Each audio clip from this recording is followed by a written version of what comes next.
So the best way to know the answer to this question, I think, is to look at the university's website. Definitely, you can choose any university. 90% of the time, you have to be a research student first before proceeding to PhD, to master's or PhD maybe. Hello everyone! I'm Jay, a master's student here in Tokyo Institute of Technology, Japan. And I'm Razel, also a master's student in same university, Tokyo Institute of Technology, Japan. And for this video, we're going to continue in answering your questions about the MEXT Scholarship Program. And for this second video, we're gonna talk about courses and the scholarship in general. Okay, so the first question is, what courses are available for master's program?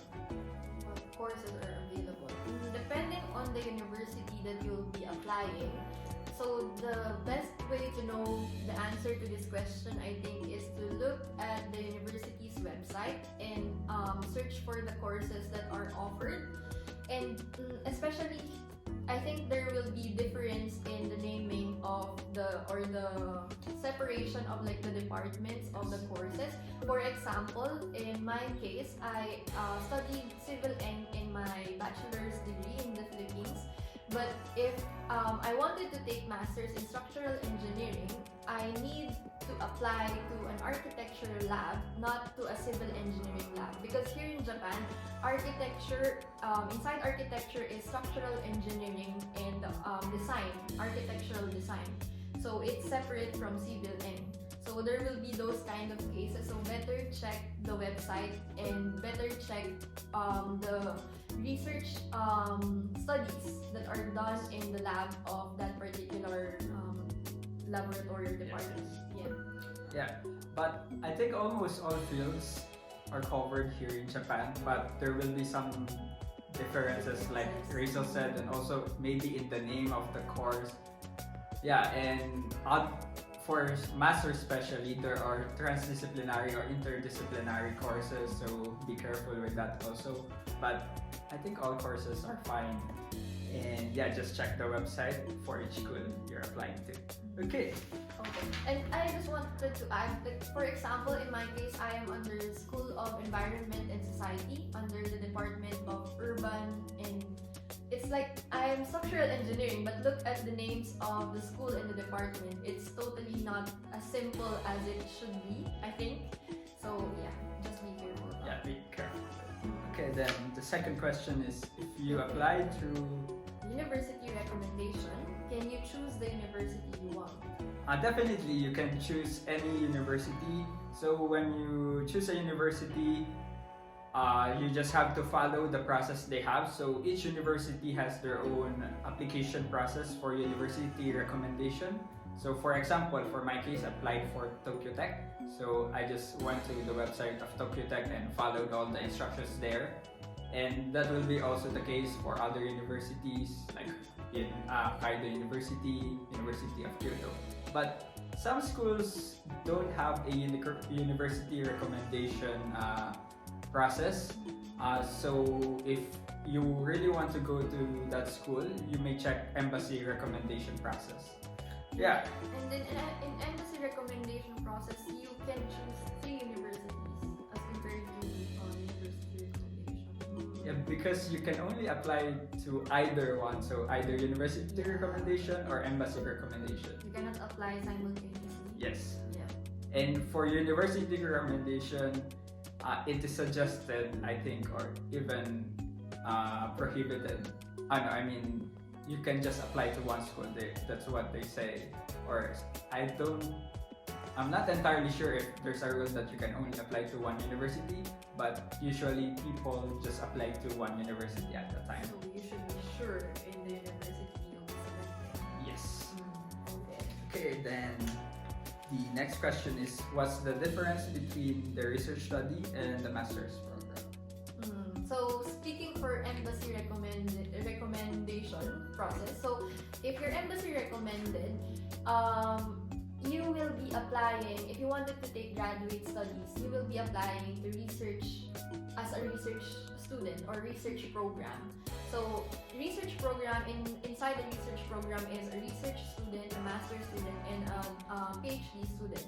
So for example, in my case, I came here and applied, embassy recommended, I applied under the research program, but I was planning to take master's. But since I am embassy recommended, I am required to take at least 4 months as a research student. That is, it's not actually a research student, but they call it a research student, but I am a Japanese language student. I'm studying the language for 4 months. Actually, it's supposed to be 6 months, but the 2 months are like vacation. So yeah, so 6 months as a research student, studying Japanese language, and sometimes your professor will extend that if the professor wanted you to give you time in adjusting with the research or the lab. So in my case, I did 6 months Japanese language course and then 6 months as a research student where I don't have classes at all. So if you're a research student, you don't have any class, but for master's program is what everyone knows, like what is master's program. You have classes, you have thesis or research. Yeah, that is for embassy. So just to make it clear, for embassy you need to research first before going to masters, right? Or PhD? Maybe 90% of the time you have to be a research student first before proceeding to PhD, to masters or PhD maybe. But if you already have enough Japanese language proficiency, you can skip that part. So if you already know the basics of the Japanese language, maybe they will not require you to take the required Japanese course. So that is the reason why there is a Japanese language test in the embassy recommendation. If you pass that test and they see that your Japanese is already enough, they will not require you to be a research student anymore.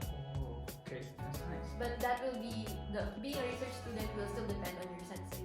So even though you don't need the Japanese language anymore, if your sensei thinks you need to adjust with the research or the lab, yeah, maybe your sensei will require you. Nice, yes. For university recommendation, I think it will depend on your school, but usually a lot of the programs that are being offered for international students directly go to the master's program or the PhD program without doing research.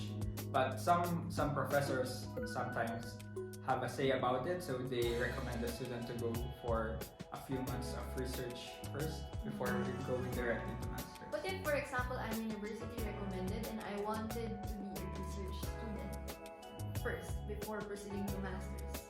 Yeah, I think this will depend on 2 factors, your professor and your university, if they will allow it, because that will be counted for the funding of scholarship. So you have to ask them about it. Yeah, because usually the funding for masters in university recommendation is just 2 years. That is the advantage maybe for the embassy recommendation, because for embassy recommendation you can have at least 2 years as a research student that is fully funded, and 2 more years for masters. So a maximum of 4 years. Yeah. Oh, that's really nice. Yeah, if you want that. Yeah. Okay, so that's it for this video. This is the second part, and I hope we were able to answer your questions. yeah, we have, I think, a few more videos about these questions you have. So please subscribe to this channel and like this video to know more about MEXT Scholarship and other things here in Japan. Again, I'm JA.